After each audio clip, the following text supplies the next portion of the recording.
Good morning, directors. I now call to order this joint meeting of the San Joaquin Hills Transportation Corridor Agency and the Foothill Eastern Transportation Corridor Agency. We will begin with an invocation led by Vice Chair Voits and followed by the Pledge of Allegiance led by Vice Chair Otto. Good morning, everybody. If you could please join me and bow your heads. Lord God, we just thank you and praise you for this day. We thank you for the opportunity we have to live in the greatest nation on the face of this earth, Father God. We thank you that America has been blessed by you. Thank you, Father God, for these seats of authority that you put us in. We ask that you impart your wisdom upon us, Father God. Allow us to work in unity and discussion for the people, the commuters, and the people of Orange County. We thank you, Father God, for our first responders. We ask that you bless them with protection as they serve us and put their lives at risk. We thank you, Father God, for our U.S. military, Father God, representing the colors of our flag and the ideas of what America stands for all over the world. We ask that you bless them with protection. We thank you for our president, the Congress, and the House, the Senate, and we ask that you bless them with wisdom and unity as we try to move our city, our nation forward. We give you all the praise, and in your mighty name we pray. Amen. Thank you. Now, if you please place your hands on your heart and veterans may salute.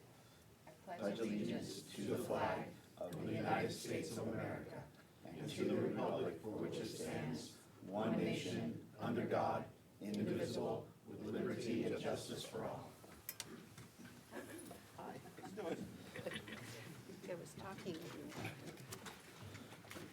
Thank you very much, Vice Chair Voits and Vice Chair Otto.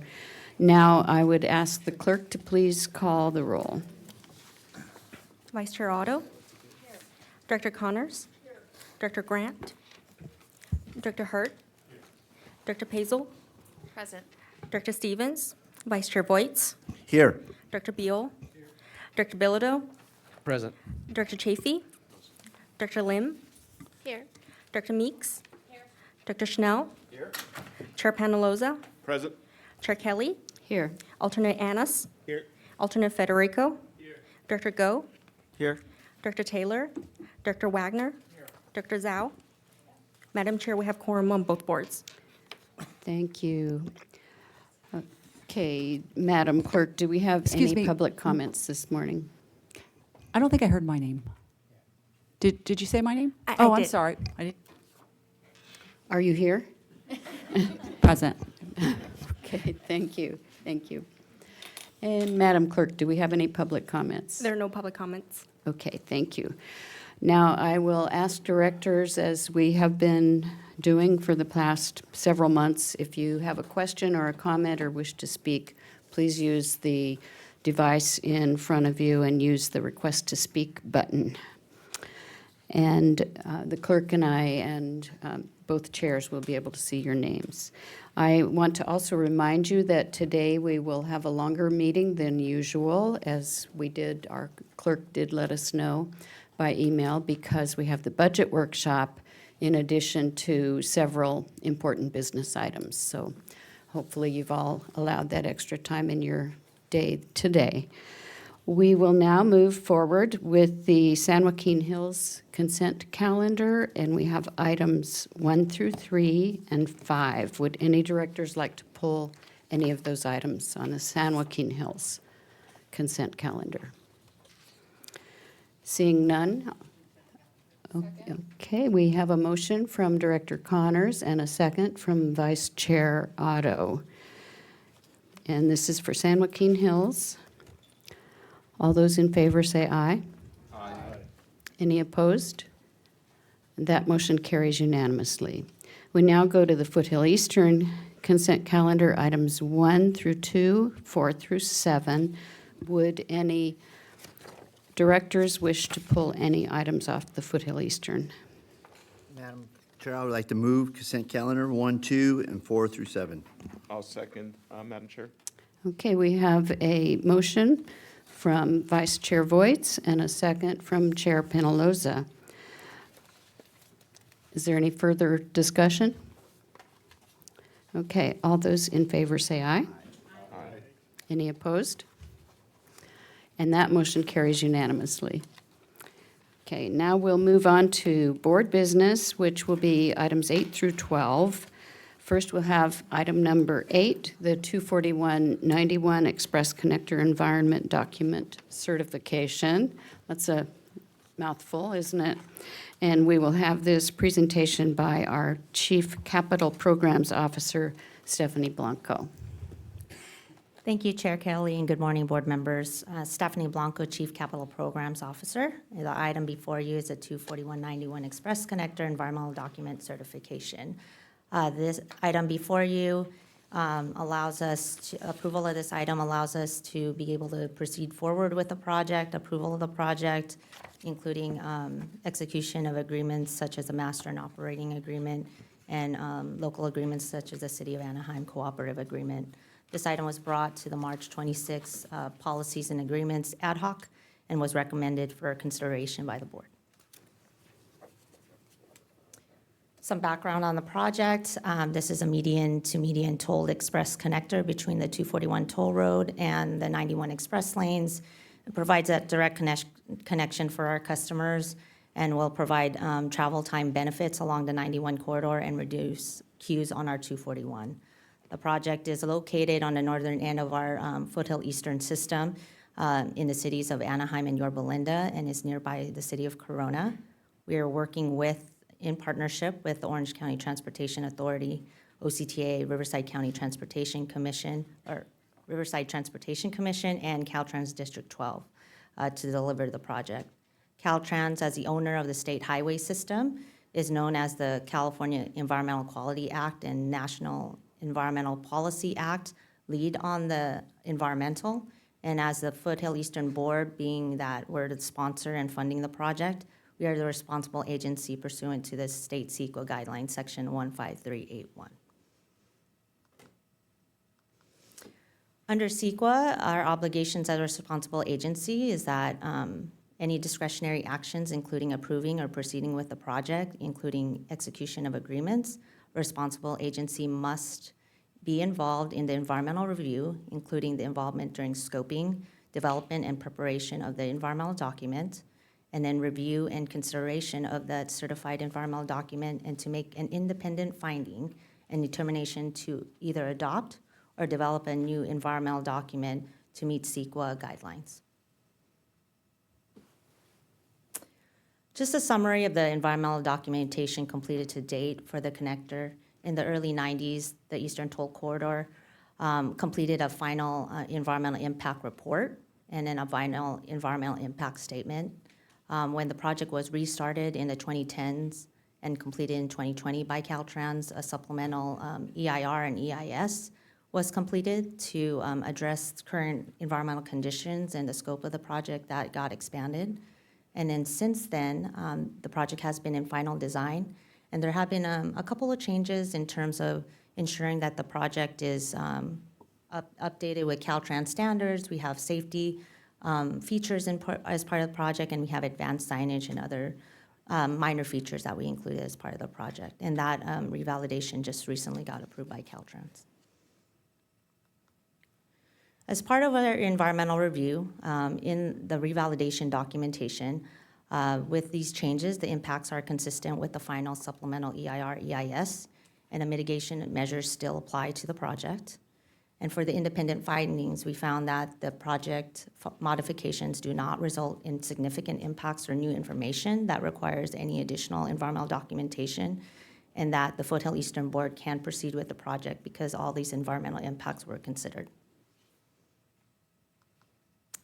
So the board recommendation today is the Foothill Eastern Board will adopt Resolution F 2025-02 for the Foothill Eastern Board to take the following actions, and this is going to be a little lengthy.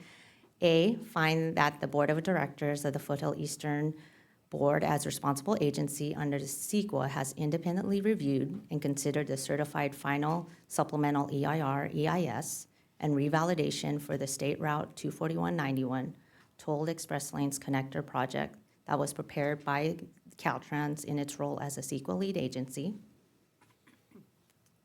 B, adopt the certified final supplemental EIR, EIS, project CEQA findings, and environmental commitment record for the 24191 91 Toll Express Lanes Connector Project pursuant to the Public Resources Code, Section 21002.1D, CEQA Guidelines, Sections 15004B, 15091, and 15096, and the agency's administrative code procedures for implementing CEQA. And C, proceed with the 24191 Toll Express Lanes Connector Project and find that project modifications does not involve substantial changes to the project described in the supplemental EIR/EIS, does not involve substantial changes with respect to the circumstances under which the project was described in the supplemental EIR/EIS is being undertaken, and does not involve new information which was not known and could not have been known at the time the Caltrans certified a supplemental EIR/EIS, and that no further documentation is required. And that concludes my presentation, and I'm available to take any questions you may have.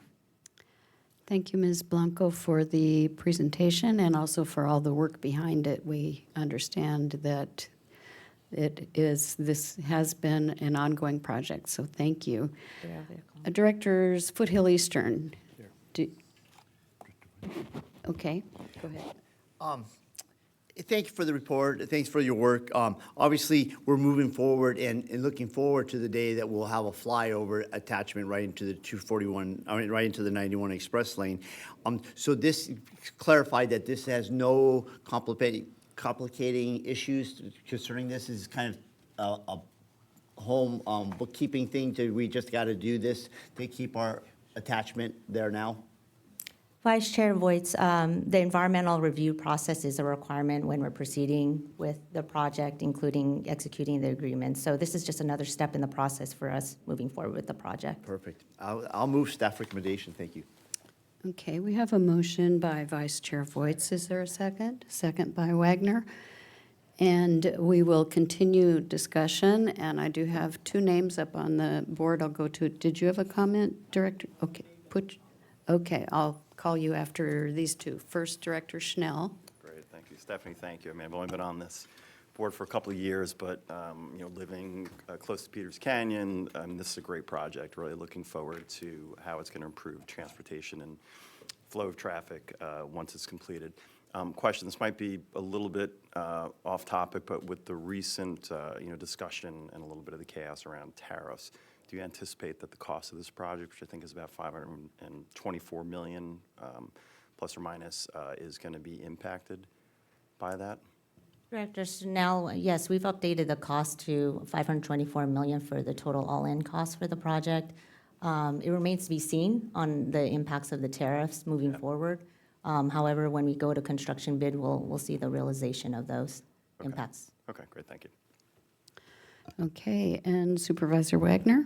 Thank you. Briefly, I am privileged to chair the ad hoc that considered all of this, and I just want to make sure that I say publicly a thank you to our Executive Director, Mr. Chamberlain, Ms. Blanco, and their teams for the hard work. This project has been a long time coming. We aren't there yet. There are complications yet to arise, or yet to be resolved that have arisen, but we are in a much better place. All of the various agencies that are involved in this project are starting to work together, and that is a testament to Mr. Chamberlain and Ms. Blanco and the team's work. So I want to make sure you guys know it is recognized on our side. This is a long time coming, and not that I need to, but I urge adoption. Thank you, Supervisor Wagner, and we thank you also for your work on that committee. And we do, your name does show up, Director Connors, so go ahead. I got some technical assistance. I echo Director Wagner's comments, and I'm glad to see the project moving forward. And I just wanted to ask you for the formal estimates on next steps and how we get to groundbreaking and where out in the dim, distant future is completion and grand opening for all those drivers who are so eagerly awaiting this development. Director Connors, so we are currently in the midst of, negotiating the agreement. So the next step is that major milestone of getting the master and operating agreements and the associated Caltrans agreements approved, and then we can go out for a construction bid, which we anticipate that to be around late summer, early fall. Once we go out and get a contractor on board, it'll be about like a construction period of about 3 years. So probably late 2028 would be the earliest for us to open the project to traffic. Thank you. I don't see any additional names on the screen. Has anyone else tried to push the button? Okay. All right. We are ready to vote then. We've had a motion and a second. All those in favor say aye. Aye. Any opposed? And that motion carries unanimously. Thanks again, Ms. Blanco, and for all the work that today and past months and years. Our next item is item number 9, traffic conditions and current projects on the toll roads, and this will be presented by Dave Spears, our Deputy Chief Capital Programs Officer. May we have that report, please? Thank you, Chair Kelly and Directors. Good morning, everyone. David Spears, Deputy Chief of Capital Programs. The item before you is information only. It was presented to the Joint Capital Programs Committee in late March, and it really is an update for you regarding traffic conditions on our roads and upcoming efforts that we have to continue monitoring and studying traffic conditions. So there's 2 different ways we look at traffic. One is really near-term, and I would call that monitoring, and one is long-term traffic forecasting. For the traffic monitoring, we use Caltrans count data. They have count stations across our system, and they're very valuable to us because when there is a construction closure, we want to select hours where we have the least amount of impact to the people that use our roads. We also use Google Traffic and streetlight data. And then when we want to look at updating our CIP, we conduct longer-term traffic forecasts, and we do have included in the FY26 budget some budget to do an updated traffic forecast. So just a few examples of the tools that we use. Where you see green and black is our toll roads, and this is a snapshot of data that came from typical traffic on a Friday afternoon at 4 p.m. You can see that northbound queue called out in red on the approaching the 91 on the 241. So this is a helpful tool that we use to really see what typical conditions are. And you'll also see that there's lots of yellow on most of the map in a peak hour, meaning there's slowdowns on those parallel roads. And that really helps drive traffic towards our roads for those that want to have a congestion-free trip. This is an example of traffic count data from Caltrans across a 12-month period. This is taken at our Catalina View Toll Plaza. And the interesting thing that I can point out from this chart is that on the far left side is January, and we have a volume of around 52,000 vehicles. And as the summer months approach, you get up as high as a little north of 70,000 vehicles crossing that point on our system. And this is aggregated data on the amount that we see on an average daily amount, but we can actually select data from the Caltrans PEM system for by hour, by day, and so it's really a helpful tool to have that count data available to us. We also use a platform called Streetlight Data from time to time. This was done a few years ago. Streetlight Data uses cell phone data for people that are using apps while they're traveling. They buy the data from cell phone carriers and aggregate it, and then it's all anonymized, so we don't know any person's information, but it allows us to understand origin-destination decisions that people make. In this case, we were looking at vehicles traveling north on PCH at location A in the bottom center of this view, and what route they used to get to the northbound 73 up near Jamboree, location B in the upper center. So in this case, we found that 75% of the trips used Newport Coast Drive, 25% used MacArthur, shown in green, and then less than 1% used Jamboree. So again, another tool to allow us to drill a little deeper onto current trends and conditions on our roads. And then the most recent time that we did a system-wide traffic study was back in 2019, pre-COVID. This is just one page of more than 100 pages of work that was done. And this was showing afternoon peak conditions, and this was a projection for year 2030. And what you can see is that the study projected that by 2030 we were going to experience congestion at the Catalina View Toll Plaza area, called out on the map here. And that really is the genesis of forming the need for that project. We also revalidated that about 2 years ago, looking at traffic conditions and the trends as traffic continues to come back to the roads. So this is a very busy table, but I just wanted to highlight the fact that there's, on this slide alone, I've called out 15 different projects that are either on our roads or near our roads. The green boxes are Caltrans projects that were recently completed or are near completion on our roads. The orange projects are, again, either on parallel roads or upcoming on our system. Caltrans is going to do a multi-asset improvement project on the 241, which has to do with updates to signing, striping, safety. And then there are also projects, RCTC has a project that they're in the environmental study phase up in the top center on the 91 is a lane addition on 91 eastbound. And then in bright blue or the lighter blue color, the city of Irvine is studying a couple of local interchange projects. So a lot of work going on our system, and this all affects traffic on our system and while during construction and post-construction. And then on this slide, I've highlighted in yellow a couple of our upcoming CIP projects. You heard just a few moments ago about the 241-91, and then also shown in the center of the view is the Loma segment widening that's also included in our CIP. Then shifting to San Joaquin Hills, again, a little less busy map, but all the projects called out in green are either on our system or on a parallel route on the 405, recent Caltrans projects.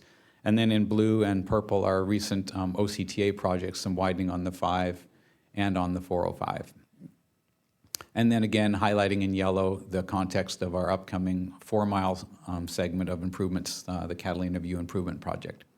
So just in summary, we are planning to do a system-wide study in the upcoming fiscal year. And we utilize a regional traffic model for that work and coordinate closely with our partner OCTA. And we look out, when we build a new project, we want to look 20 years beyond the year opening. That's why we have horizon years here shown of 2030 and all the way out to 2050, really projecting what traffic conditions will be like. And then we'll continue to do ongoing traffic monitoring using the various tools. Again, this is information only, and that concludes my remarks. I'm happy to answer any questions. Thank you, Mr. Spears. Directors, are there any questions or comments? I do not see any. And thank you, Mr. Spears. That was a lot of information. It also shows a lot of hard work over the last months and years. Our next, Great, thanks. that was information only, so we are not required to have a vote. Our next item is item 10, Capital Improvement Plan Fiscal Year 2026, and we will hear from our corridor manager, Kelsey Anderson. May we have that report, please?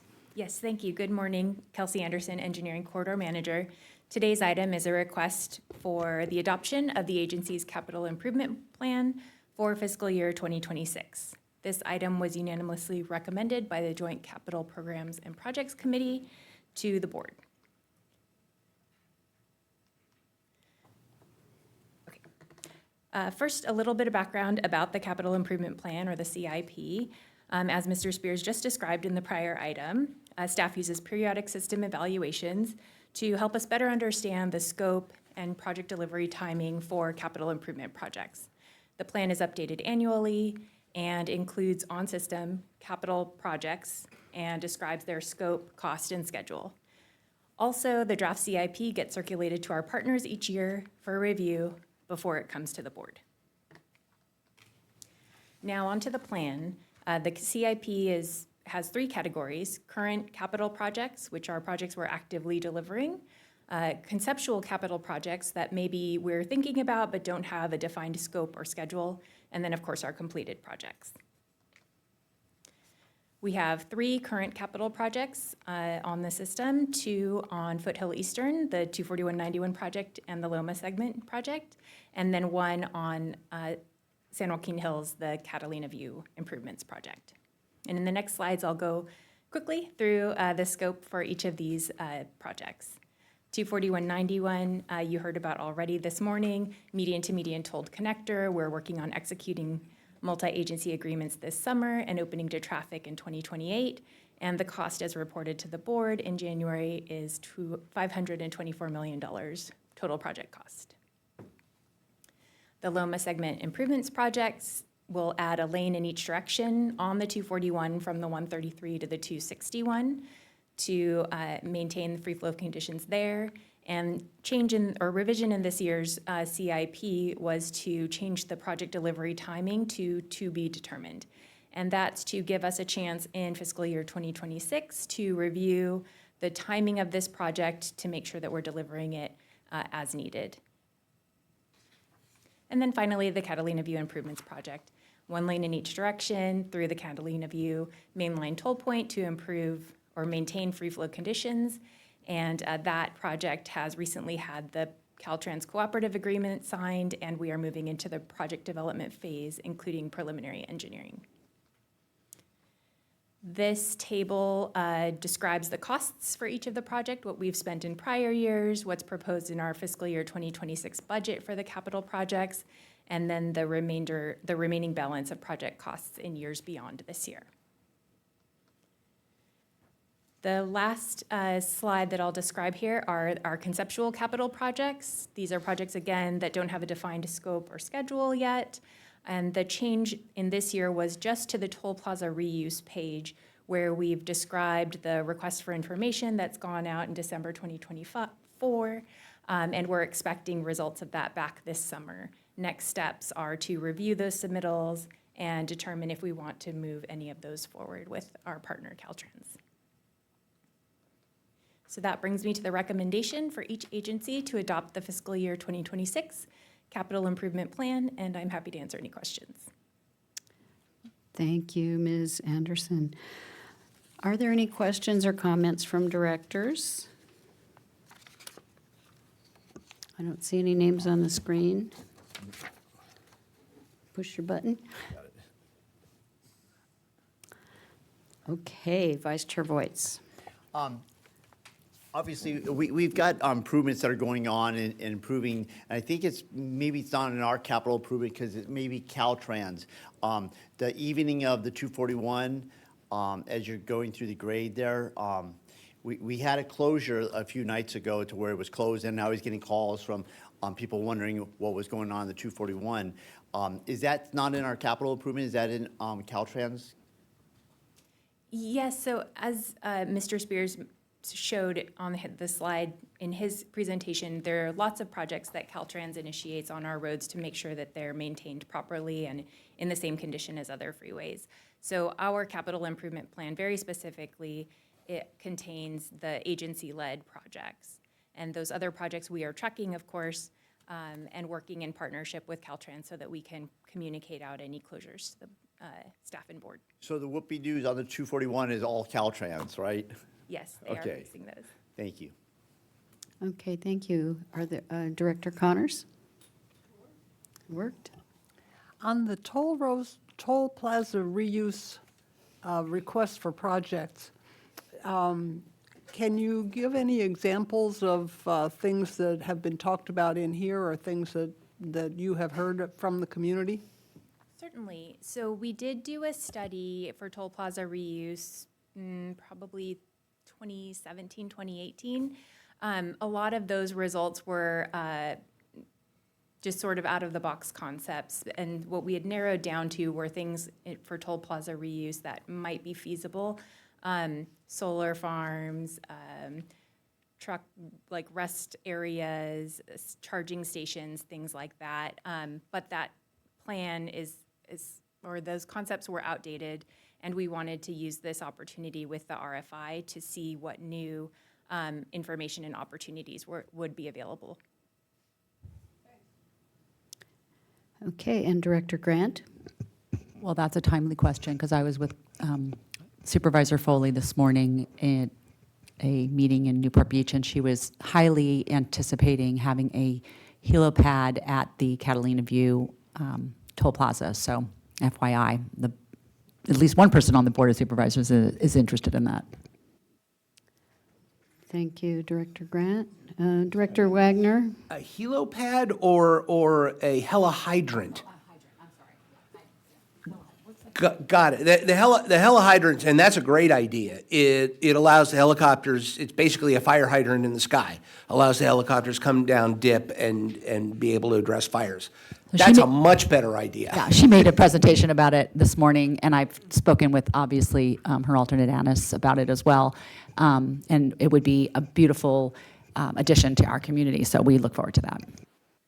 Okay, let me next go to our CEO, Chamberlain, and then we have a couple of other comments. So that concept is being explored by staff as well. That was brought up many, many months ago. We haven't moved that back forward to this board because we wanted to see what we're getting through the RFI process to make sure there weren't any other conflicts or trade-offs with doing one or other ideas that are out there for the toll plaza reuse. Thank you, Mr. CEO.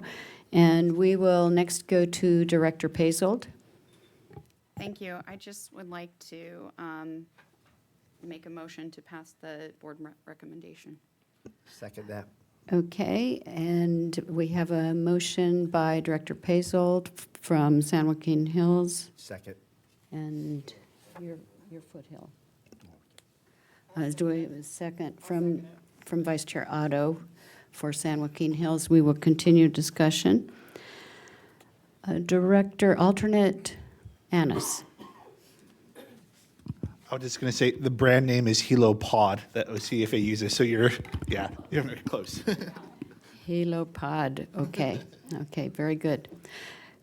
Okay, we do have a motion on behalf of San Joaquin Hills. And Madam Clerk, did you catch the maker and the second? Yes, I have the San Joaquin Hills motion. and second. Okay, all right, San Joaquin Hills, all those in favor say aye. Aye. Any opposed? And that motion carries unanimously. Okay, Madam now Chair. I will entertain a motion for the Foothill Eastern. On behalf of Foothill Eastern, I'll move Capital Improvement Plan 26. I second. Who was the second? Oh, okay, so we have a motion by Vice Chair Voigt, a second by Director Kim. This is for the Foothill Eastern. All those in favor? Director Lim, sorry. Thank you. All those in favor say aye, sorry. Aye. Any opposed? And that motion carries unanimously.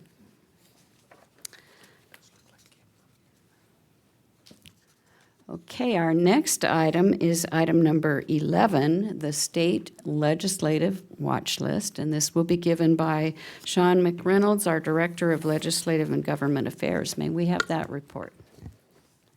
Yes, good morning, chairs and directors. Sean McReynolds, Director of Legislative and Government Affairs, here to present item number 11, which is our State Legislative Watch List for 2025.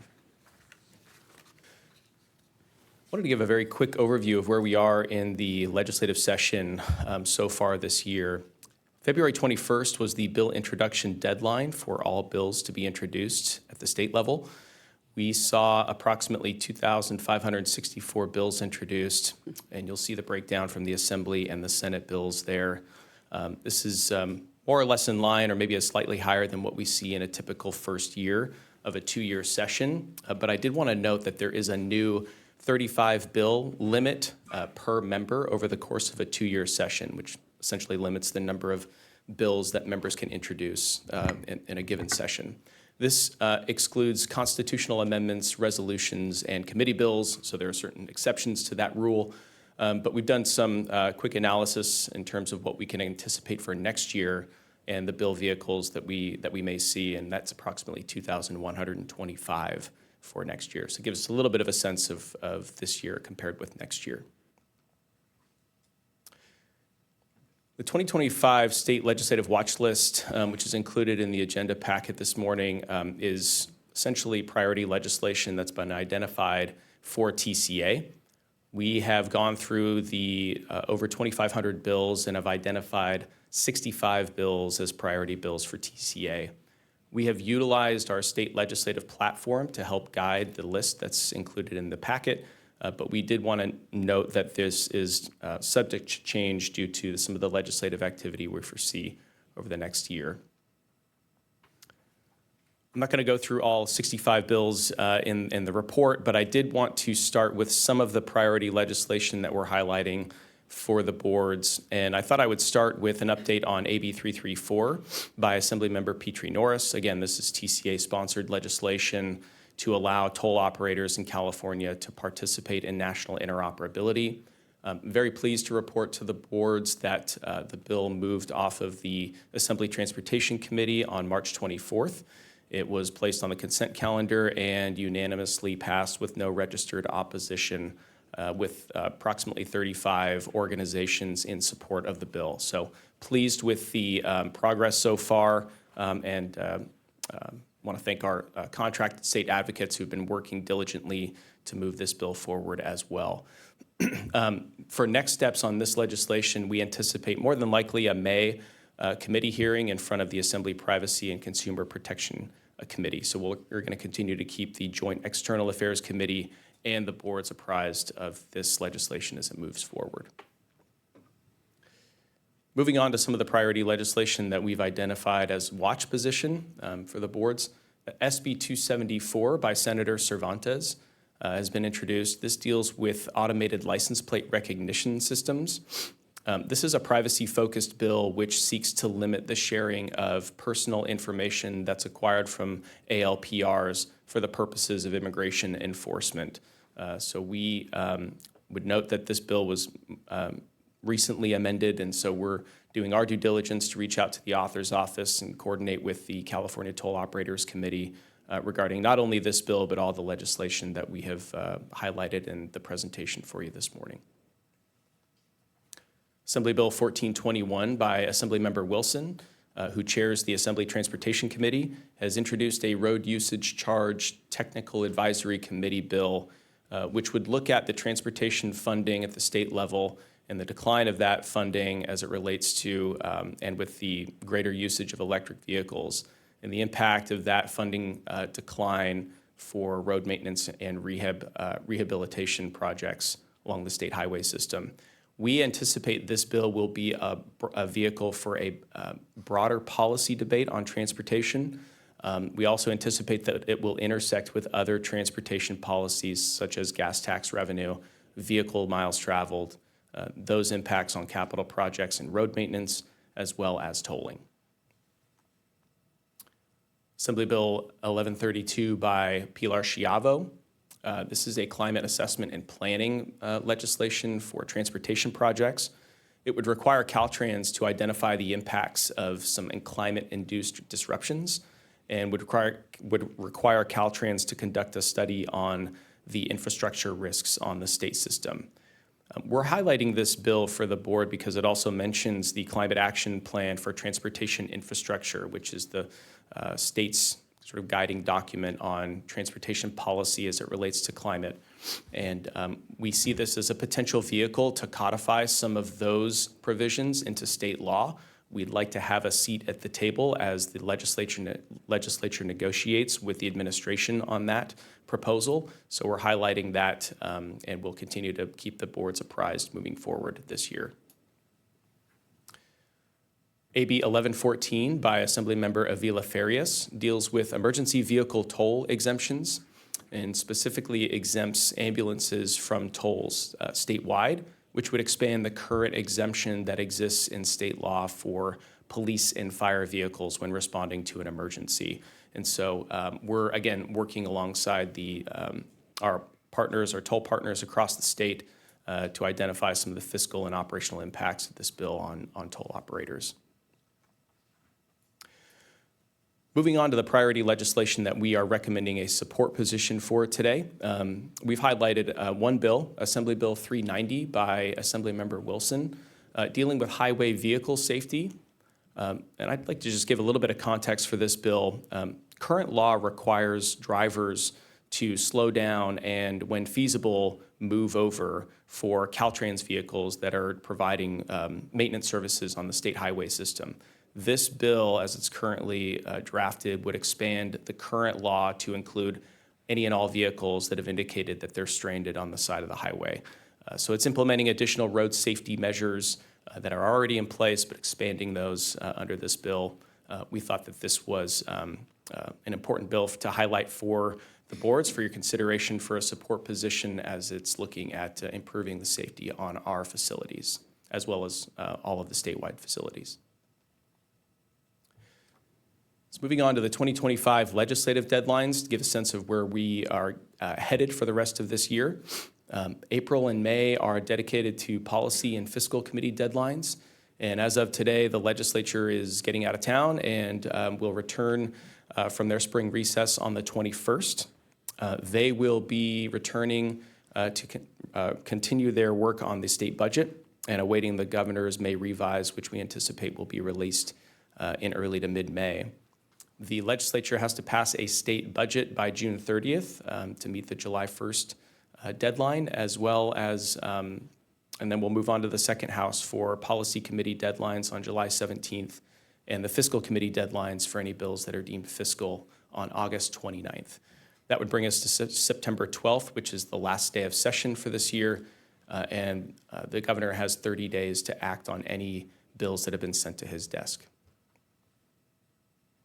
So in terms of next steps, staff will continue to monitor, analyze, and engage on this legislation and advocate for TCA's legislative priorities as part of our adopted state legislative platform. We'll update the legislative watch list and will continually provide updates to the board. We may also be coming back to provide additional recommendations for bill positions as we move forward this year. So moving on to the board recommendation for San Joaquin Hills TCA. The recommendation is to adopt the 2025 state legislative watch list and also to adopt a support position for AB 390 from Assemblymember Wilson. For Foothill Eastern TCA, it's the same, to adopt the 2025 state legislative watch list and to adopt a support position for AB 390. That concludes my presentation, and I'm available for any questions you may have. Great report. Thank you, Mr. McReynolds. We do have some questions and comments I see here. We'll go first to Supervisor Wagner. On 1114, does what? This bill would create a new statewide toll exemption for Ambulances. ambulances, correct. Can I ask, why is that a watch as opposed to a support?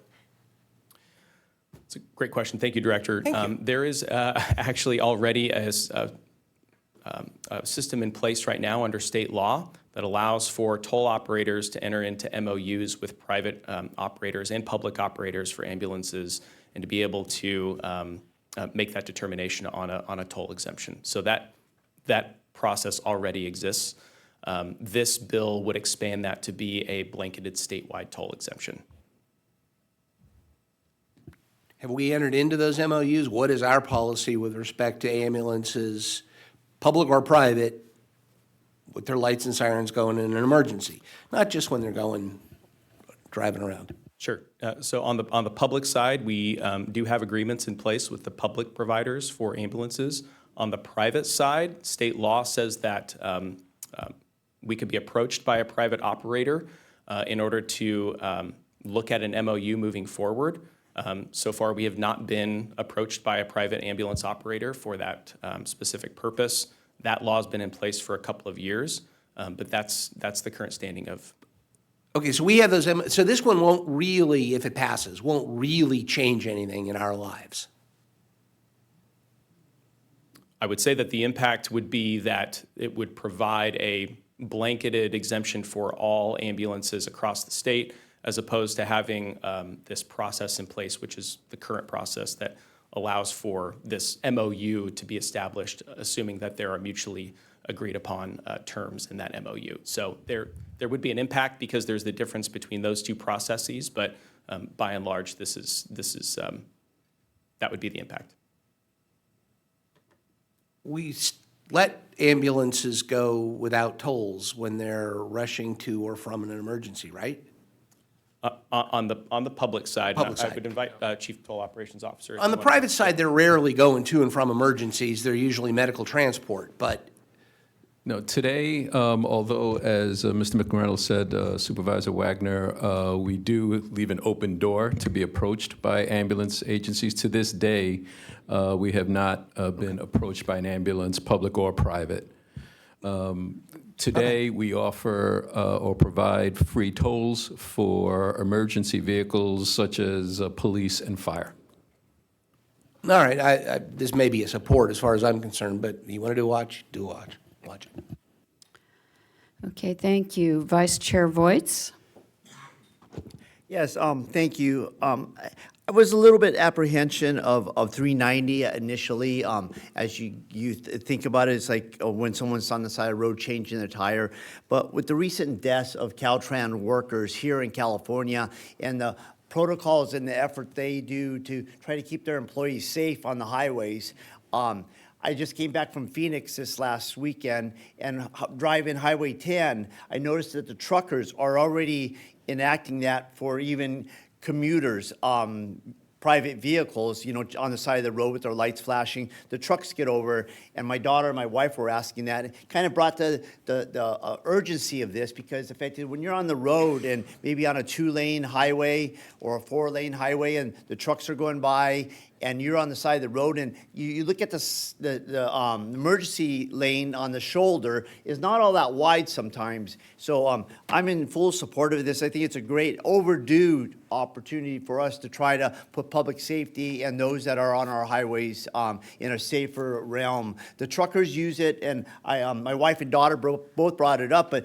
as we were talking about it and looking at the shoulder, there's not a lot of room over there sometimes because there's an embankment. So you're kind of close to the road. So that extra space and that a little bit extra security, I think, does a lot for mentality of people trying to get in and out of their cars or trying to fix a flat tire. So I'm going to move, I'll leave it open for a discussion, but I'm going to move staff recommendations on adopt these watch list, but also in support of 390. It's a safety bill, and I think we're going to be really good in doing that. Thank you.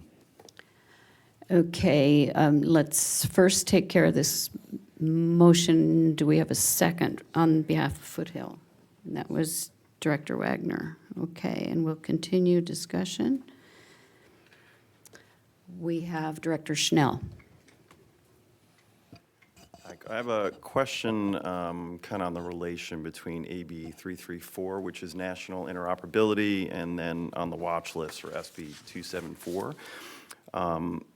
With the automated license plate recognition systems, is SB 274 going to have a potential impact on the ability to achieve interoperability based on restrictions in data sharing? If you're not sure, is it too early to make that determination? But again, just wanting to see how those two will relate to each other. Sure. I think that it's a little bit early to make that determination at this point. I would say that SB 274 is still, again, early on in the process. We're a step ahead in terms of moving the bill through committee.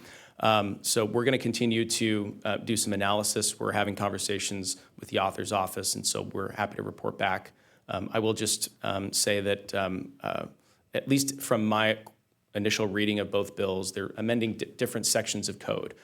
So there may be no impact as it relates to those two bills, but again, we're doing our analysis, but that's kind of our initial take. Okay. And do you know if the authors of 334 and 274 are actually communicating about this? I'm not aware of any conversations between the authors at this point, but that's going to be part of our discussion moving forward. So great, thank you. Thanks.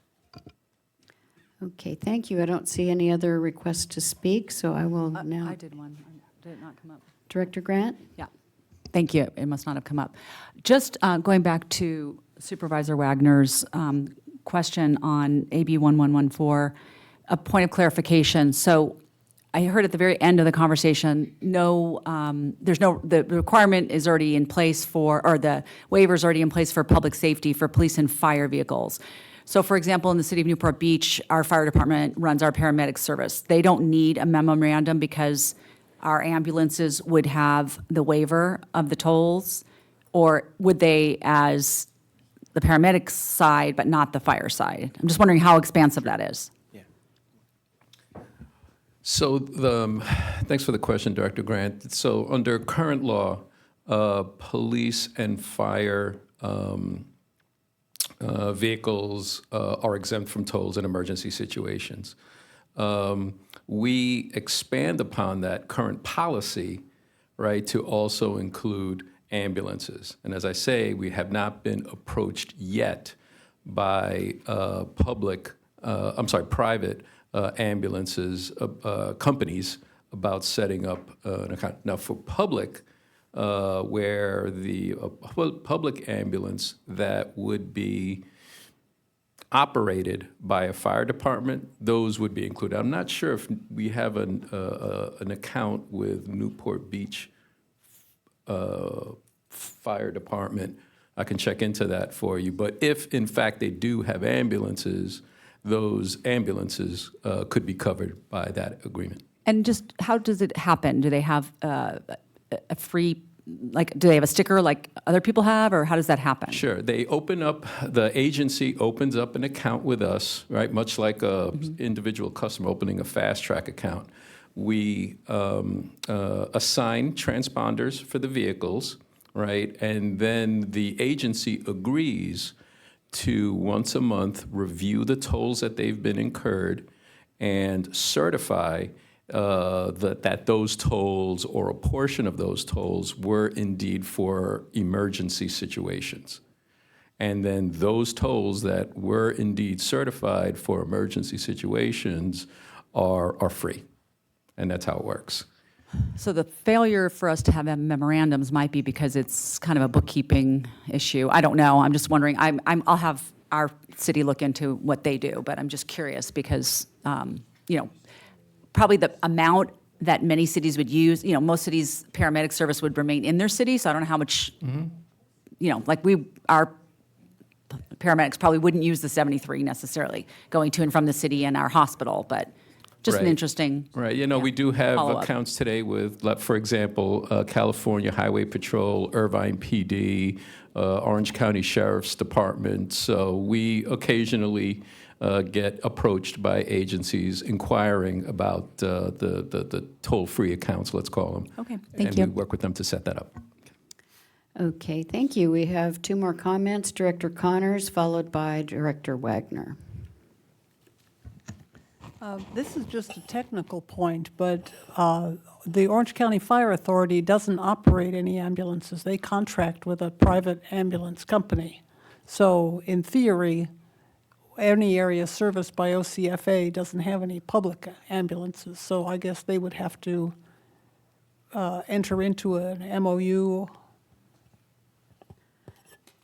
Just saying. Actually, San Clemente, OCFA in San Clemente operates, don't they?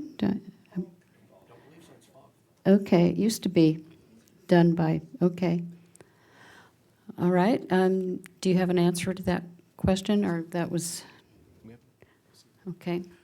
Orange County Fire Department, we do have a non-revenue account with them. I'm not sure if it covers ambulances. I don't think that it does. But that's a great example of what we're saying, is that we have not been approached by that private company about exemption for their tolls, right? We'd have a policy that says, a current policy that says if they did, we'd talk to them. If they can agree to the terms, we'll set that up. Again, this bill would make, not this one, but 1114 would make that mandatory, that they have to be, as long as they set up the account, they have to be provided free tolls. Thank you. Director Wagner, followed by, let's go to CEO Chamberlain. What I Sorry. was gonna propose is, what we're hearing, the directors have questions in how we administer or treat ambulances on our toll facilities. Certainly heard loud and clear that there may be one or more directors that would be interested in looking at 1114 further for potential support. So what I propose is that staff go back, take a look at 1114, bring back to this board more information about how we treat police, ambulances, and fire for tolls on this facility, and potentially come back with more information on 1114. Thank you, Mr. CEO. Director Wagner. Director Connors had my question and exactly my issue, and I think I would appreciate that information. Thank you. Okay, good points by all. If I could, Chair, just to add on, and thank you for the questions. We're very early on in the process, I would say. We've been engaged in conversations with the author's office, not only on behalf of TCA, but the California Toll Operators Committee. So again, the bill has yet to be heard before its first committee, and it has been deemed fiscal, so we'll have to go through appropriations as well. So again, this is obviously a priority bill for TCA that will be coming back with more information as we progress in the year. Thank you, Mr. McReynolds. Do we have a motion on behalf of San Joaquin Hills? Director Wagner makes the motion and Vice Chair Otto made the second. So we will look at San Joaquin Hills first. All those in favor on San Joaquin Hills? Aye. Any opposed? That motion carries unanimously.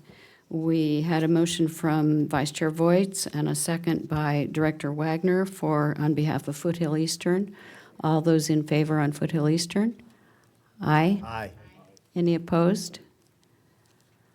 That motion carries unanimously. So that takes care of that item. And our last business item for today is item number 12, the budget workshop. This will be presented by Howard Mallon, our Chief Financial Officer, but we'll first turn to CEO Chamberlain to introduce the item. Thank you, Chair. As most of you probably recognize, the process that we embarked on for this year's budget process is different than in prior years.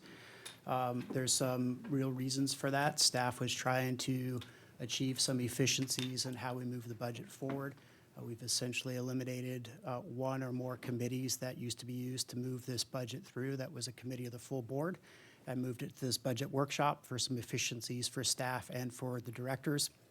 In addition to that, we also have been striving to move for budget final approval in May instead of June to reduce some risk to the agencies and potentially not having a budget approved in June and not having an adopted budget for the first of the fiscal year.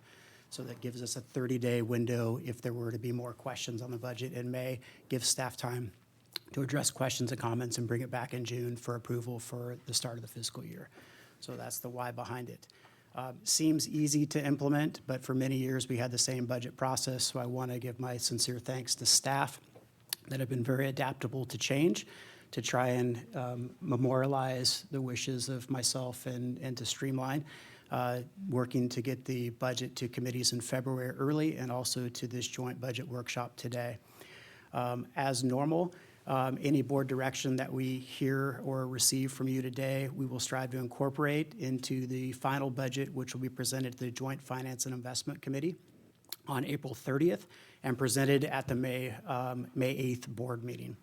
As you can see, Howard, if you can go to the other slide, I think we're one behind. Thank you. As you can see from this slide, today's outline will follow the same flow as prior years. Staff will be highlighting some, but not all of the strategic initiatives and deliverables included in the fiscal year 26 draft budget. Howard, next slide, please. Key points and themes you will hear today are reflected on this slide. The agency's transactions and revenues are continuing to steadily grow, supporting both current and forecasted expenses. Not only does staff feel we are on very strong financial footing, so do many others. We continue to have strong bond ratings from Fitch, Standard & Poor's, and Moody's, which are primarily driven by prudent debt management strategies like the board-adopted early bond paydowns and buybacks, strong traffic and revenue performance, and consistent application of the board-adopted policy of the annual 2% inflationary toll rate adjustment. The board's policies and strategies allow TCA to operate with adequate reserves to minimize future risks, including any unexpected economic downturns or other challenges which could affect ridership on the toll roads. To continue paying down our debt sooner, as outlined in the early bond paydown program, and to fund our capital projects without incurring any additional debt, cash funding all of our CIP. We have continued TCA's commitment to cost containment, both in the current year and what we've proposed for next year. Some examples include negotiating cost savings to recent RFPs in the finance and external affairs departments, performing facility maintenance work in-house with our talented staff instead of relying on outside sources, also saving the agency's resources, and developing regional partnerships to take advantage of economies of scale and help us optimize resource use. The best example of this is the agreement between our partner and San Bernardino County Transportation Agency for back office and customer service. This budget does fulfill the debt coverage ratio requirements of the bond indentures and also helps to maintain the agency's credit ratings, as I talked about earlier, while providing an opportunity for rating improvements. Staff will highlight this as an important part of an important component of your budget for next year. This year's fiscal '26 proposed budget supports the board-adopted strategic plan's 7 areas of focus. Some key highlights you will see included in this year's budget are a $47 million early paydown of bond principal for the San Joaquin Hills Transportation Corridor Agency, the proper planning and the funding of phases of the 3 CIP projects. I want to call your attention that the largest expenditure for the CIP project will be on the 24191 Express Connector project, which is slated to be in construction next fiscal year. In addition to projects, other key initiatives include finalizing TCA's document management system to centralize and archive documents for improved staff efficiencies, as well as eliminate offsite storage costs. Continued with prudent asset management and replacement planning of our operational equipment to balance risk and life cycle efficiencies. Improvements to the Pacifica building to improve safety and security, as well as modernize the workspace. An assessment of TCA's long-term financial system needs, which will provide a future roadmap for our finance, accounting, budgeting, business intelligence, procurement, and related systems. And the selection of projects for the TCA's $28 million Habitat Conservation Fund is included in next year's budget. To wrap up, staff appreciates the director's engagement since the draft budget was introduced during the February committee meetings. Should any director, like I said earlier, like an individual briefing on the budget, we would be happy to set one up. Any direction received from the board today, we will incorporate into the draft budget, which will go to the Finance and Investment Committee on April 30th. With all that said, I'd like to turn the presentation over to Howard Mallon, CFO. Thank you, Mr. Mallon. Go ahead. Thank you. Good morning. Howard Mallon, Chief Financial Officer for the agencies. I will start off with a brief background on the structure of the agencies and how we do budget. So unlike many of your agencies, the agencies here operate under a very different format. It is a special purpose government engaged in business type activities format, in which case each agency is one single enterprise fund. No additional funds, no general fund, just an enterprise fund. And how we then budget for that enterprise fund is based upon the bond indenture requirements. So as shown here in the graphic, I won't go into too much detail, but the enterprise fund at the top represents each agency. On the left-hand side in blue are the total operating expenditures, which are funded from current year revenues. In the middle, in green, are the debt service requirements of the bond indentures, and those are funded from current year revenues and development impact fees. And then lastly, on the right are the non-operating expenditures. Those are what you would consider capital projects expenditures, early bond paydowns, and those are funded from previous year's surplus revenues that became unrestricted cash. So given that both agencies are operated by a common staff and oftentimes common resources, there are expense allocations that are needed within the budget. So if a expense is specific to a specific agency, it is charged as such, but it is shared between the two agencies. It is allocated based upon the estimated benefit to each. And then after allocation based upon that benefit to each, you see at the bottom of the slide here, it is then allocated between non-operating and operating as appropriate in alignment with the funding sources necessary as described previously. So now to move into the transactions and revenue for the fiscal year 26 proposed budget. A brief overview, though, of what the expected results are for fiscal 25. To start, our traffic and revenue consultant has looked at the results to date and projected the remainder of fiscal 25. For Foothill Eastern, they expect that transactions will be up 2.6% over fiscal 24 and revenue up 5.3%, so a very good year for Foothill Eastern. On San Joaquin Hills, though, you will see transactions up 7.5% over fiscal 24 and revenue up 10.6%. That is not something that we expect to continue into 26, and the reason why is that San Joaquin Hills, as a reliever of congestion of the 405 and 5 freeways, has greatly benefited in fiscal 25 from the congestion on some of the, due to some of the construction on the 5 freeway south of the Y. And now that that construction is largely completed, the expectation is for things to normalize a little bit to standard year-over-year growth in line with historic growth, which is generally in the 3 to 4% range. So for fiscal '26, we do expect to have good results, and I'll get into that a little bit more in the next slide. So just to ground you here, the first grouping of rows are the annual transactions, and the second are the revenues projected by our traffic and revenue consultant. In the first column are the estimates for fiscal '25 that I was just referring to. And then moving over to the right in the yellow columns are their projections for fiscal '26 under current toll rates and under the board's toll policy, which is currently in the proposed budget. The reason for this comparison is to show that when you compare the two yellow columns and look at the transactions for each agency, you'll see very little change between the first yellow column and the toll policy column. And that is because the toll policy has proven to not divert traffic from the roads. And even though the modeling here shows a very slight decrease, the reality is we have not seen that diversion in real life.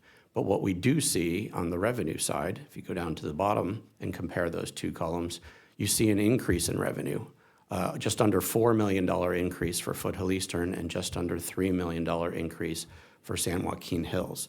So this is the positive impact of the toll policy. It keeps the drivers on the road, and it does also then not impact those drivers on the untolled alternatives who chose not to drive the roads. The increase is pennies on the dollar. It's effectively 4 to 9 cent increase per toll for Foothill Eastern and a 5 to 19 cent increase for San Joaquin Hills. That would generate average toll rates of about $3.15 for Foothill Eastern and $6.20 for San Joaquin Hills. One other thing to point out is that following this policy does support the long-term debt service requirements of the agencies, which were structured along the line of increasing tolls and increasing revenues. So moving on to the sources and expenditures for your budget. In the proposed budget for fiscal '26, the sources available to fund that budget are shown here, just a little over, $947 million for Foothill Eastern and just under $543 million for San Joaquin Hills. The largest components here you'll see in blue are the unrestricted cash and the funds that have already been set aside for fiscal '26 debt service payments. And again, the unrestricted cash goes towards those funding of capital projects with cash and the early debt paydowns. The remaining slices of the pie are the revenues, of which the largest component you can see in purple are the tolls, $212 million for Foothill Eastern and $175.6 million for San Joaquin Hills. The remaining components, interest, development impact fees, penalty revenue, fees, which I'll point out in yellow, a small slice of the pie, but as CEO Chamberlain mentioned, part of the fees that we receive relate to processing transactions for the San Bernardino County managed lanes. And those fees do exceed the expenditures that we incur, so there's a benefit to the agencies and also to SBCTA as well. And Chief Toll Operations Officer Vinny Valdez will cover the expenditure side later in the presentation. The last component to point out, it is only on the Foothill side, is the Habitat Conservation Fund. There's a plan in fiscal '26 to utilize 8 of the $28 million towards projects, and our Chief Capital Programs Officer, Stephanie Blanco, will discuss that more later. So moving on to a high-level perspective of those proposed expenditures for '26, Foothill Eastern just under $283 million, San Joaquin Hills $139 million. In blue, debt service, and generally, as you'll see on the San Joaquin side, the debt service payments are the single largest expenditure for the agencies. For Foothill this year, though, it is the planning environmental construction costs, and that is specifically due to the expected construction start for the 241-91 Express Connector. In the remaining slices there, you see at a high level toll operations costs and then our administrative costs.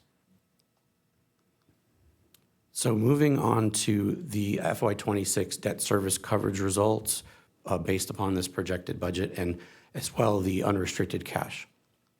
Excuse me.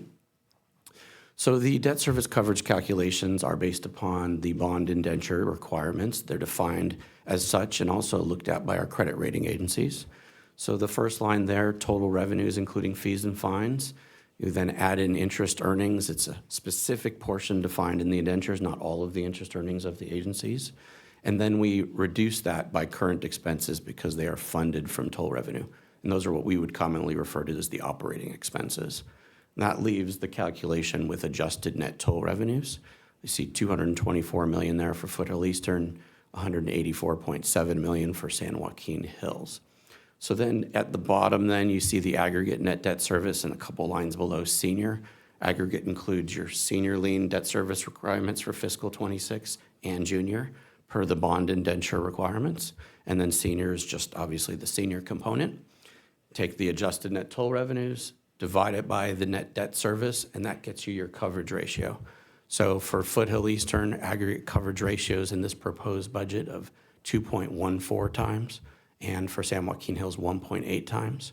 And then at the bottom, senior lien coverage ratios of 2.42 times and 1.86 times. So what does this mean? This means that it meets the debt service requirements and the coverage requirements of your bond indentures, but more importantly, it also meets the requirements of maintaining the current credit ratings, as well as having an opportunity to improve those credit ratings moving forward. So on to unrestricted cash. Again, the unrestricted cash is what can fund the capital programs as well as to pay down bonds early and any other lawful purpose as well. So starting at the top, the unrestricted cash projected for the end of fiscal 25, about $630 million for Foothill Eastern and $306 million for San Joaquin Hills. Why is San Joaquin Hills lower? If you recall, January of this year, San Joaquin Hills just paid down $200 million worth of its bonds, and that saved San Joaquin Hills $203 million in future interest. This is all in alignment with the board's strategic plan goals. The next line is the projected diff revenue and interest income related to unrestricted cash. And then, as we mentioned, we fund our capital projects from unrestricted cash, so that's what the non-operating expenditures represent. And Foothill is significantly larger related to the 24191 planned construction start. So the line below that is surplus revenue. And what that represents is, one, there is a requirement by our bond indentures to generate surplus revenue, but mechanically that is your toll and other revenues. Then you pay off your operating expenses, you make your debt service requirement payments, and then what's left over are your surplus revenues, and that is what goes into unrestricted cash and allows the board that continued flexibility into the future. The line below that is the loan repayment from San Joaquin Hills to Foothill Eastern. There's a long-standing loan going back to 2009 between the agencies. Payments per the agreement started in fiscal 25. That first payment made was $35 million between the agencies, including interest, and the expected payment here in fiscal 26 would be $45.6 million. Ultimately, the loan is expected to be paid off in the next few years, and the total payments, principal and interest, are expected to be about $135 to $140 million. Lastly, the board's desire in their strategic plan to pay down bonds early. Foothill Eastern does not have callable bonds in fiscal 26. Their next opportunity is July of 27. There's $123 million that will become callable. So our plan is to include that in that future period. But San Joaquin Hills does have another opportunity to pay down bonds in January of 26, and that is represented by the $47 million there. After that pay down, it allows a small release from the bond indenture reserves, so they will be able to bring $7.6 million back into unrestricted cash for use. So end of the year, estimated unrestricted cash for Foothill Eastern, just under $700 million. San Joaquin Hills, a little over $309 million. Based upon the board's liquidity reserve policy, which sets aside 10% of outstanding bonds, that also incorporates the ability to protect against a rainy day, in other words, another pandemic, an economic downturn, as that is the liquidity reserve target that you see there, and that does naturally go down as the bonds are paid off, okay? So for fiscal 26, the liquidity reserve targets are as shown there, And after liquidity reserve targets are considered, the unrestricted cash is expected to be $451 million for Foothill and $111 for San Joaquin. The Foothill dollars are clearly already earmarked for the 241-91 and Loma projects, as well as future paydowns. And then San Joaquin has another paydown opportunity of around $47 million in '27, as well as the Catalina View projects upcoming. So now to move into the expenditure detail. These are the four major budget categories. I won't go through this in detail because we'll get into each of these categories individually. But if I take you to the bottom right-hand corner, you see an increase year over year of $106.5 million. And you've heard it a number of times now, I'll say it again, it's directly tied to the planned start of construction on the 241-91 Express Connector project. So for debt service, the first major category by agency, you'll see Foothill Eastern has an increase, $8.3 million year over year. Again, this is as per the bond indentures and as planned and structured that it would increase over time. San Joaquin Hills, however, you see a different story. And the story here is very clear and evident when you consider the fact that the board's strategic plan, we just executed a $200 million pay down in January of this year. So that reduces future debt service. And the fiscal year 26 budget also has another planned pay down, the $47 million I just mentioned. So for San Joaquin Hills, the direct impact in 1 year of that is this $3.3 million reduction in debt service. So positive result from the board strategic plan goals. And with that, I will turn over the presentation to our Chief Toll Operations Officer, Vinny Valdez, to discuss the toll operations expenditures. Thank you. All right, thanks, Howard. Good morning again, Vinny Valdez, Chief Toll Operations Officer.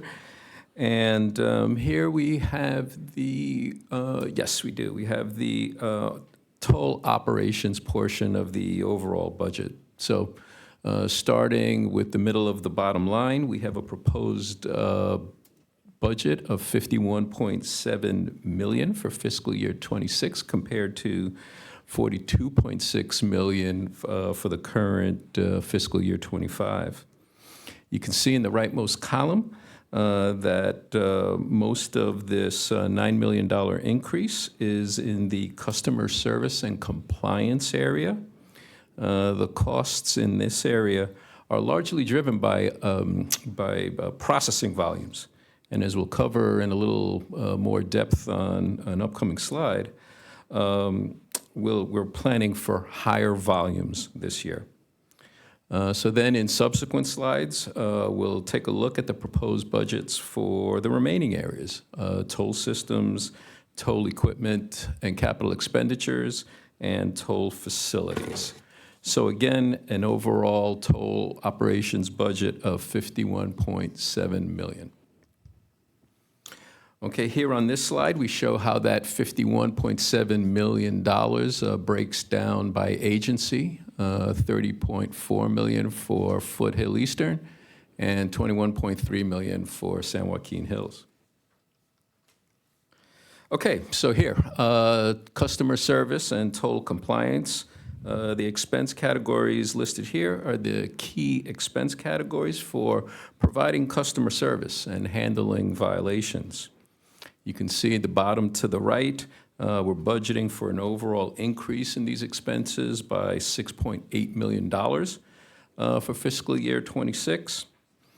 You'll notice in the rightmost column that most of this increase is concentrated in the first three categories listed, as these costs go up and down with processing volumes. So for fiscal year 26, what's driving these increases is a few main factors. First is increasing volumes. At this level, we're budgeted for a 7% growth in toll transactions. We're budgeting for a 36% increase anticipated in phone calls based on trends that we're seeing this year. right? The increase in calls is resulting from an increase in accounts. We've got some good, almost 10% account growth over the last year.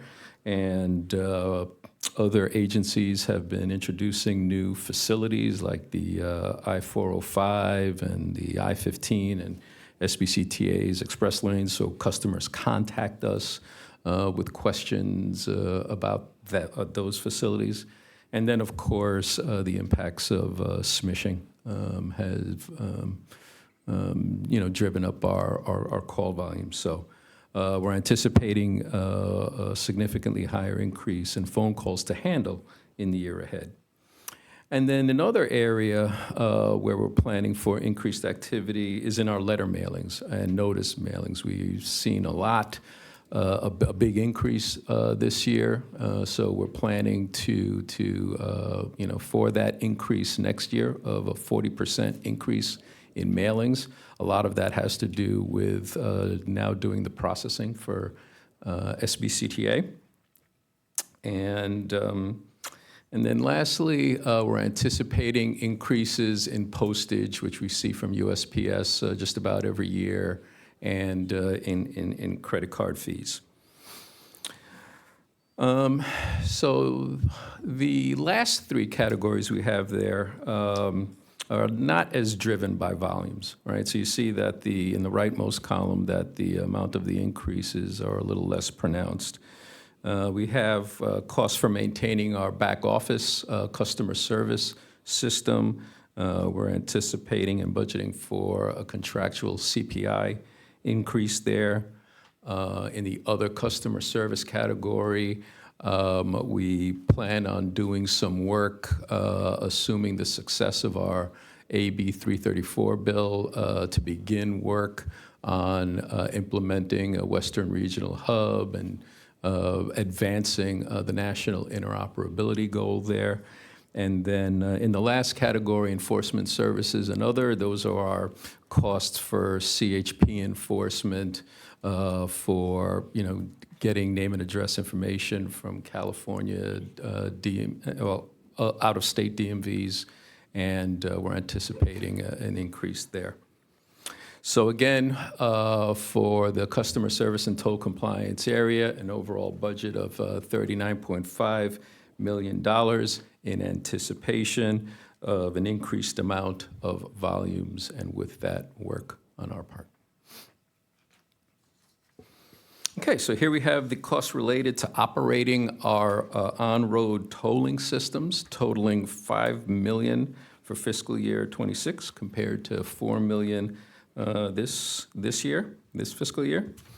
The $1 million increases that we have to the bottom right there is attributable to a few main factors. First one being, again, a contractual CPI increase for our on-road toll system maintainer, TransCore, and we have a few dollars in there too, for some some planned infrastructure upgrades. And then on the on-road safety enhancement projects, this is a budget for collaborating with Caltrans and on safety projects, namely wrong-way solutions that address wrong-way driving. And we have a $500,000 budget proposed in there for collaborating with them on some projects during the fiscal year ahead. Okay, and then moving on to toll equipment and capital expenditures. For toll system infrastructure upgrades, we've included roughly $900,000 this year for fiscal year '26 to cover some upgrades to our tolling system, some new cameras, and power backup units there. In the area of transponders, that is not a unit cost increase for this year. We just plan on buying significantly more transponders in the year ahead than we are purchasing this fiscal year. Again, to support the new account growth and increases in traffic volume there. Let's see, and then for our back office system, we have a $1.6 million budget this year for some planned feature enhancements to our back office system. And that includes a $500,000 budget for artificial intelligence or AI related upgrading, a potential upgrading to our back office system to enhance our reporting and analytics capabilities there. Okay, and then lastly, we have, for toll operations, we have expenses here related to the upkeep and maintenance of our on-road toll facilities. So these are the toll plazas, not this building, but the toll plazas out on the roadways there. We have utilities. We're talking mainly about water and power bills, electricity bills, for those locations. And then in the area of maintenance services, these are costs related to elevator maintenance, air conditioning maintenance, ramp lighting, expenses like that. So we see here that the overall budget in this area is relatively flat for the year ahead. Okay, so with that, that wraps up the $51.7 million for the toll operations budget. Unless anyone has any questions, I'll go ahead and turn over to Stephanie Blanco for her portion. Okay. Thank you, Mr. Valdez. And Ms. Blanco. Good morning again, chairs and directors. Stephanie Blanco, Chief Capital Programs Officer, and I'll be covering our CIP budget and our Planning, Environmental, and Construction budget, our PEC. So I'll start with the Foothill Eastern Board, and so just wanted to direct you to the last two columns at the bottom. Our total for the fiscal 26 budget is $130.5 million, a change of about $90.3 million over this current fiscal year. And again, as mentioned by both CEO Chamberlain and CFO Mallon, majority of that increase is, if I'm taking you back to the top of the table, is associated with the 24191 Express Connector and starting construction in fiscal year 26. And so for fiscal year 26, we have a budget of $119.2 million for start of construction for that project. So that is a change of $85.2 million over this current fiscal year. We have the 241 Loma Improvements Project included. Nominal budget for fiscal year 26. We are going to be doing an assessment of the timing of that project on when we would deliver that, so that will occur in fiscal year 26. A couple items that I wanted to highlight in for Foothill Eastern for the PEC includes our engineering staff augmentation that covers kind of our general engineering task. Included in that is we have an increase of $0.3 million. Included in that is our document control efficiency processes that we're completing in fiscal year 26, and a review of our surplus land and disposal and transfer of those surplus lands. Wanted to also highlight our environmental lands management. We do have a reduction of $0.3 million, about $300,000, and that's attributed to us completing our work for the Saddle Club property, our demolition and our salvage activities, so there's a reduction there. Then I wanted to take you down to our Habitat Conservation Fund projects. As mentioned by CEO Chamberlain, we did an open call for projects, and we did get some really good candidates for environmental beneficial projects in Orange County, and so we'll be distributing in fiscal 26 that first portion, which is equates to about $8 million. So again, that totals out for Foothill Eastern Board about $131 million for the Foothill Eastern Board. For San Joaquin Hills, for the fiscal 26 budget, Going down to the bottom of the second column, we have about 2.8 million. That is inclusive of our capital improvement projects for San Joaquin Hills as well as the PEC. For the 73 Catalina View improvements project, we have for fiscal year 26 about 1.2 million. We just completed our cooperative agreement with Caltrans, and so we'll be very heavily into the project development into fiscal year 26. So we will budget 1.2 million for that effort. So that's a rollover from our current fiscal year. Some of the PEC activities include again, engineering staff augmentation for general engineering, and that covers the document control, and again, that's surplus land evaluation and disposal of those lands. The other construction, you'll see a reduction about 300,000 from this current fiscal year, and that's attributed to our completion of our work on the Austin Sand Filter at the Bonita Creek. And so again, the total budget for San Joaquin Hills for PEC is 2.8 million, which is flat over our current fiscal year. And so I'll turn it over back to CFO Mellon to talk about administrative expenditures.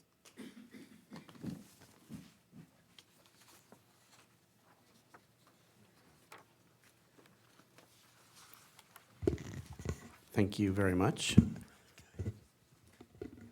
So just a reminder that common staff, our administrative costs are cover both and manage both the operating and non-operating aspects of the business, as well as debt management and the capital project side. So in the first line that we have here, salaries and benefits, this was presented in quite a bit of detail to the Joint Finance and Investment Committee in February of this year.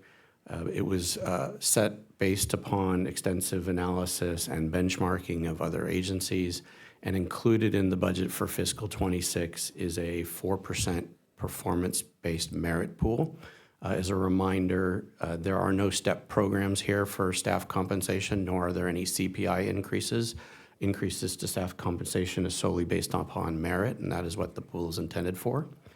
There's also a 2% performance incentive award pool. This allows CEO Chamberlain to award above and beyond and recognize certain employees for providing additional contributions above and beyond. Similar to a spot bonus, I guess you would say. Included as well, but has $0 budget impact, so there's no dollars related to it. But included in the fiscal year 26 budget is a 3% adjustment to the salary pay ranges. This allows the agency to be competitive when hiring new employees, but also in retaining employees. But again, it impacts no individual employee's actual salary. Then moving on, as part of that analysis of the salary pay ranges, certain positions were realigned to ensure that they were competitive in the marketplace as well, but again, did not impact their compensation. Lastly, or two other items here, health and wellness benefits. There were some small changes made to the health and wellness benefits that are being proposed in this budget. Small dollars as far as $27,000 total for both agencies combined, but a couple of examples of what those are. One is an improvement to the vision program that allows the employee to get new frames annually instead of every other year. Another was a change to the short-term disability insurance. There was a delay part of that program that's currently set where you don't get the benefits for 30 days. And we found in the market it's much more common for it to be 14 days. But the dollar impact, again, of these minor changes is $27,000 for both agencies. And then lastly is one additional full-time equivalent head. It is an increase from 66 to 67 employees then. That is for a communication coordinator to assist the communications group, but also to be the actual permanent backup to the clerk of the board. We have not had that position previously. So moving on to the next category I'll discuss, a couple lines down, Pacifica and other fixed assets. This is essentially a placeholder. We know that we'll be coming back to the boards with a recommendation for a project on Pacifica. At the moment, the dollars here are set aside dependent upon the board's ultimate decision, so they will not be utilized until such time that the board approves a project. So that effectively explains the Pacifica line there. The line below it, insurance, significant item required by prudent business practice, of course, but also very specific requirements in our bond indentures, increasing year over year very slightly. You would expect it to increase annually for no other reason than our revenues increase, because we have business interruption insurance to protect the revenues, and as our revenue does increase, it does go up. But this also covers property, fire, flood, earthquake, things of that nature, liability insurance, cyber insurance, as well as others. The line below that, financial and administrative, not much change year to year, but this is a category that covers many things, from credit rating agency fees to our investment advisor fees, our annual audit, our trustee bank, which is required by the bond indentures. Doesn't change much year to year, though. So if I then skip down quite a few lines and take you down toward getting closer to the bottom there at legal, you'll see a $900,000 decrease in legal. This is due to staff efforts to reduce legal usage and use it more efficiently, as well as the expectation of less litigation going into next year. And then lastly, other professional services. CEO Chamberlain mentioned this in his opening remarks, and it was just approved today on consent, is the business process review and financial system assessment that we will undergo later this calendar year to help us evaluate the financial systems and ensure that we have the proper systems for the long term. So bottom right-hand corner, $2.1 million increase year over year. But if you remove the placeholder in both years for Pacifica and look at the rest of the line items, it is about a 2.4% increase, or about $600,000 year over year. So the next slide shows the same expenditures, but just shown the allocation between, between the two agencies. So this is the allocation based upon the benefit to each. And then in conclusion, but before I get into these points, one thing I just want to note, throughout this presentation, you heard us talk about some fees as well as some costs related to SBCTA and to processing their tolls, as well as the costs relating to it, and then also transponder costs going up. But we also sell those transponders, the hard case switchable transponders. So in general, in those specific categories, the fees always exceed the expenditures, and so they are supported by the revenues, if that makes sense. So in conclusion, the fiscal year 26 proposed budgets presented today did include all the input we did receive from the various committees, incorporate fiscal year 26 activities from the board strategic plans, reflect current positive traffic and revenue trends while trying to remain conservative, continue the history of cost containment, do very clearly meet the fiduciary responsibility to the bondholders, and then continue to provide flexibility to current and future boards to be able to cash fund the capital programs and pay down bonds early as they become callable. And this next steps would be board member briefings as requested. And then, as CEO Chamberlain mentioned, it's a more efficient, shortened process this year. The intent is to bring the budgets to the Joint Finance and Investment Committee for review and approval on April 30th, and then with their approval to the boards of directors on May 8th. And with that, this is an information-only item. Happy to answer any additional questions you may have. Thank you, Mr. Mallon, and staff. Thank you for that very thorough report. We do have, it looks like we have a few questions or comments. We'll go first to Director Grant, followed by Director Otto. Thank you. This may or may not be the right opportunity to bring this up, but you mentioned things parallel to this conversation, which are obviously we continue to experience the malfeasance with respect to our tolls being advertised as being due, and that activity, which seems like it's going on forever and forever. We've all experienced these things from different entities, and it feels like this one just continues. So there's that. But in line with that, I sit on the Finance Committee for my own city, and one of the positions that we've added to our city that we are actively seeking applicants for right now is an IT engineer in cybersecurity. And I wondered, in all the positions that we have that were listed there, if we're doing that in-house, if we've considered, given what we've been sort of experiencing in the last, 6 months at least, maybe longer, are we pivoting in that? And what does that look like for our budget? So we do have a small in-house staff that does utilize external resources to supplement them. If you'd like more information on that, we can provide that to you separately if you'd like. Okay, I just, noticed that we continue to experience this one particular incident over and over, so it seems timely. Sure, and in that regard, we're not alone, Director Grant. There are tolling agencies across the United States experiencing the exact same thing, and in some cases, even worse. We do, as a general matter of cybersecurity, contract with, well, it starts with we have our own internal IT staff. In addition to our internal IT staff, we have third-party external support to advise us on best practices when it comes to cybersecurity more generally. And then the other thing that we do is we coordinate with other tolling agencies about tolling specific best practices. And so, in fact, this morning we had a meeting with other tolling agencies to go over progress in terms of identifying who these perpetrators are, getting their domains and websites shut down to try and take down their capability to do these things. We talk about how we communicate with attorneys general in different states and with the FTC on the federal level. So a lot of activity happening here at TCA in terms of coordinating with the other agencies to deal with this problem. Thank you, Mr. Valdez. Vice Chair Otto. Thank you so much. Thank you, Mr. Mallon, for your presentation.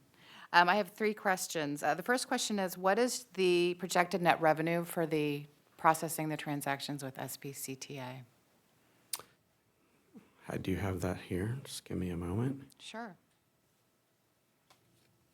So for both agencies combined, the net is approximately $2.2 million included in this year's budget. Okay, great. Thank you. Have we planned for any expenses related to the toll plaza reuse? And where is that in the budget? Are we?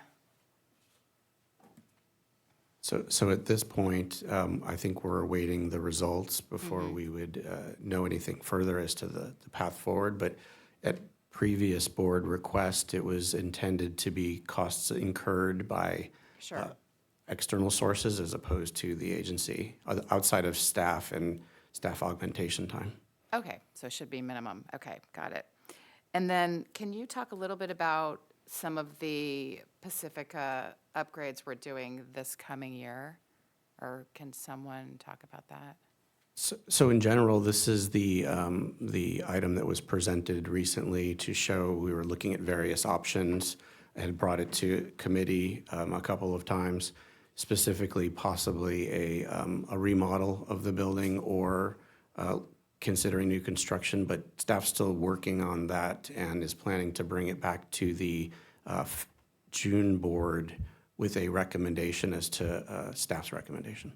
Okay, so this is the long-term planning. Correct. And it's $3.2 million to plan that, whatever that may be in the future that we decide on. The lion's share of that is if the board were to approve a project, it would be design services to get the project kicked off. Okay, great. Thank you so much. Thank you. We have Director Schnell, followed by Director Connors. CFO Mallon, appreciate it. Excellent presentation. I think it's critical, that people understand the revenues that the organization is generating and where it's being spent. And you went into great detail to explain how the sausage is made, so thank you.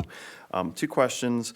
On page 55 on transactions and revenues, why is there such a large delta between the average toll rate, so $3.15 for the Eastern Corridor, and then 620 for San Juan.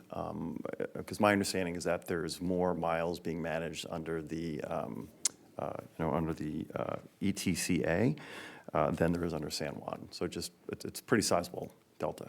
Great question. So generally speaking, there's only one toll when you drive the 73. So regardless of where you drive, you will incur one toll. On Foothill Eastern, there's a variety of opportunities. It can be one, it can be two, or it can be three. But on average, it's generally two tolls.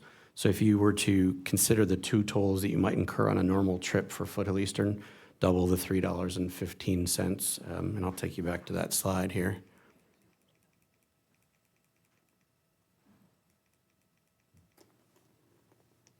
So $3.15, double that, $6.30. You can see they're very then comparable.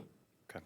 And then the other question I had was on page 61 about unrestricted cash flow. So taking a look at the total available unrestricted cash, which is great, which is almost $700 million, and then the less the liquidity reserve, how are you determining the liquidity target?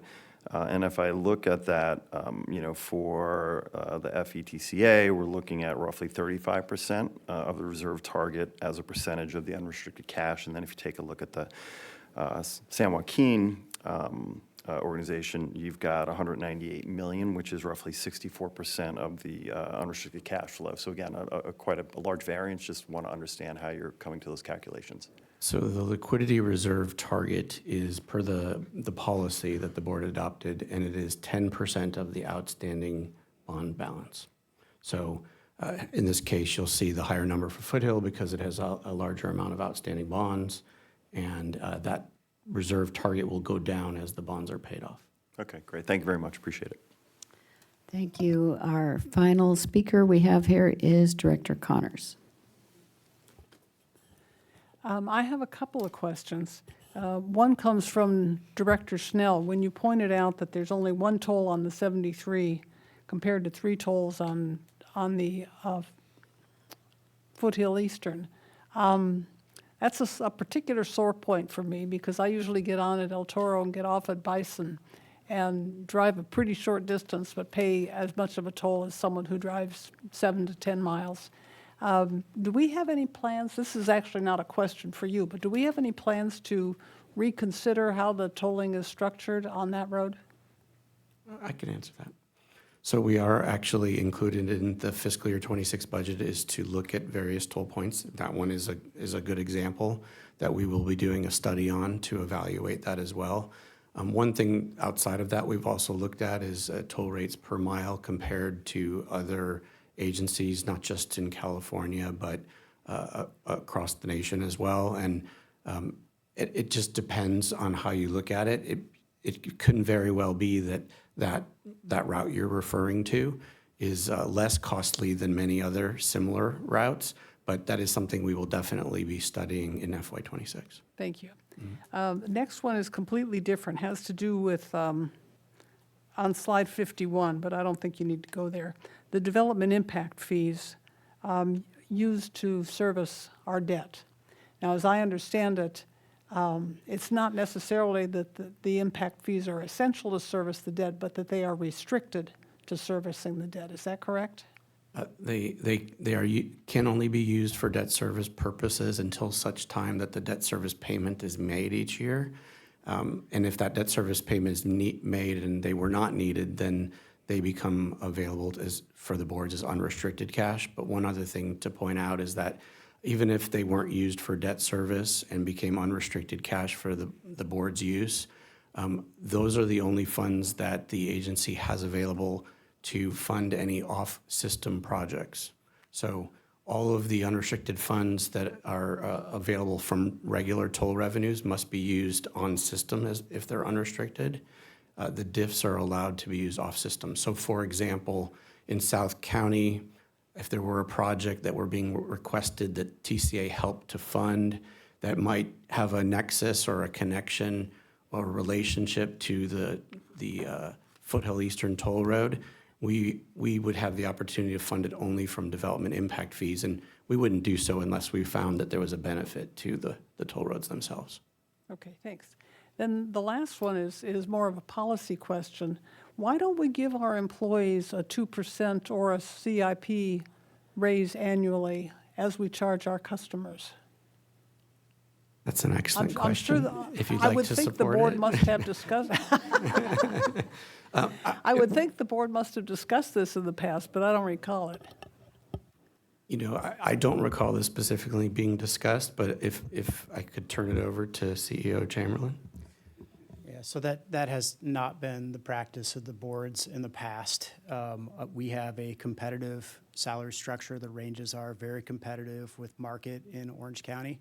And we have a robust pay-for-performance program, which quite frankly has served both agencies quite well. I think it's okay to say that staff is happy with the program we have. I think we certainly can bring back that discussion if the board chooses to, but the way we've been administering performance increases in the past has served our agencies well. Yes, and it has been merit-based increases. So, okay, that does conclude our questions and comments. Thank you again, Mr. Mallon and staff, for the very thorough presentation. We heard a timeline at the beginning of this presentation, and we look forward to next steps. But this step was information only. So thank you for that. We'll go back onto the agenda now. And Madam Clerk, we had no public comments, correct? That's correct. Thank you. We will go next to the Chief Executive Officer's report. Mr. Chamberlain. Thank you. I will try and be brief. This week, I was invited along with OCTA to participate in Orange County Business Council's Infrastructure Committee. They asked us to report on the state of tolling and express lanes in the county and around the nation. TCA's material, or my material, included toll transactions and revenue recovery post-pandemic, our CIP, and specifically acute focus on the 241-91 Express Lane Connector project and our progress moving that project forward.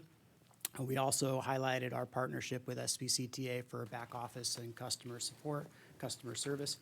And then last, certainly not least, we highlighted AB 334 and its relation to national interoperability and TCA's efforts working with the author. A couple of the questions that were received for both OCTA and TCA were centered around vehicle miles traveled and how that may affect project capital costs going forward. In addition, there was some questions related to the federal administration and some controversy that sparked with the City of New York and their cordon pricing program and how that relates to tolling broadly in Orange County and across the nation. So very lively discussion on those 2 points. Moving on, most of you or some of you may have already noticed there was a slope failure out in the Loma area on the 241 many months ago. Our partners in Caltrans are working with TCA. We value the partnership that Caltrans has in trying to remediate and fix that slope failure. To that end, construction work will be starting tonight. And in general, it's going to be full closures, both full directional closures on the 241 tonight and tomorrow night from 9 p.m. to 5 a.m. That's to shift over some of the lane widths to allow enough space for construction crews to fix the slope and the damaged pavement out there. That project will be in construction and hopefully be completed sometime this fall. The facilities will be open but have reduced lane widths and some shifting through that period of time. And last and certainly not least, we just heard this morning, that for those that really want to go out and see the cattle grazing on our Live Oak property, we are slated and anticipating that they will be out there starting in the next couple weeks. There'll be 20 cattle out there grazing. We will send out an email to all of you on when it will actually start. I believe we're targeting this Saturday, if correct. And that should be ongoing for about 3 weeks. So that concludes my updates. Thank you, Mr. CEO. Our final item is board chair reports. Chair Penaloza, do you have anything to report? I do not, Madam Chair. Thank you. Okay, thank you. And I will just highlight a couple of items. First of all, I wanted to thank our CEO for, he was part of a panel presentation at Orange County Council of Governments a couple of weeks ago, did a fantastic job representing TCA, as always, and I want to thank him for that. I also want to thank our our sitting clerk today, Mincy Yang, and Kayla Harrell for, again, stepping up as we no longer have the clerk that was recently hired. He has moved on or moved out, and we are very, very fortunate to have this talent here represented, and your willingness and capabilities of stepping right back into it. So we do thank you, and Ms. Harrell as well. And now we will adjourn the meeting. The meeting will be adjourned. The next scheduled meeting of the San Joaquin Hills Transportation Corridor Agency and the Foothill Eastern Transportation Corridor Agency Board of Directors will be held on Thursday, May 8th at 9:30 right here at the TCA offices. Meeting is adjourned.